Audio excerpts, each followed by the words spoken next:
முதல் பேட்டி தந்தி டிவில கொடுக்குறாரு அசோகவர்ஷினிகிட்ட. அந்த பேட்டியில என்ன சொல்றாரு, நாலு படம் சினிமாவில் நடிச்சுட்டு துணை முதலமைச்சராக வர்றாங்க, அப்ப எங்க தலைவர் வந்து ஆகக்கூடாதா, இப்ப எங்க தலைவர் அப்படி ஆகக்கூடாதா அப்படின்றாரு.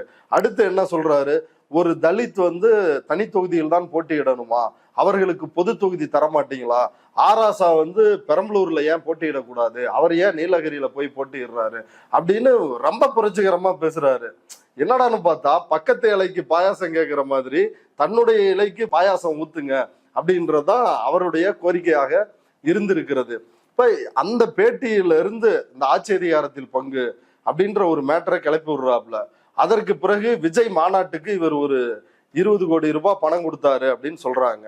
அந்த மாநாட்டில் இவர் பேசியதையே, இவர் வாந்தி எடுத்ததையே விஜய் நக்கி அவர் வந்து வாந்தி எடுக்கிறாரு. நாம ஆட்சி சிங்கிள் மெஜாரிட்டியில வந்துருவோம், ஆமா நம்ம சிங்கிள் மெஜாரிட்டியில ஆட்சி அமைச்சிருவோம். விஜய்க்கு ஏதாவது பைத்தியம் பிடிச்சிருச்சா என்னன்னு தெரியல, கீழ்பாக்கத்துல அட்மிட் பண்ணோம். மாநாடு முதல் இதான் கொள்கைன்னு சொல்ற மாநாட்டிலே சிங்கிள் மெஜாரிட்டியில ஆட்சி வந்துருவாரு. அடுத்த ஒரு கூட்டத்துல கலந்துக்கிறாரு அம்பேத்கர் புத்தக வெளியீட்டு விழால. அதுல சொல்றாரு 200ஐயும் நாங்க மைனஸ் ஆக்கிடுவோம், உங்க கூட்டணி கனவையும் நாங்க மைனஸ் ஆக்கிடுவோம் அப்படின்னு இதுல சொல்றாரு. அவர் ஒரு முதலமைச்சராகவே வாழ்ந்துட்டு இருக்கிறாரு. யாரோ ஆள் மனசுல போய் அவர்கிட்ட நீங்க தான் முதலமைச்சர் நம்ப வச்சிருக்கிறாங்க.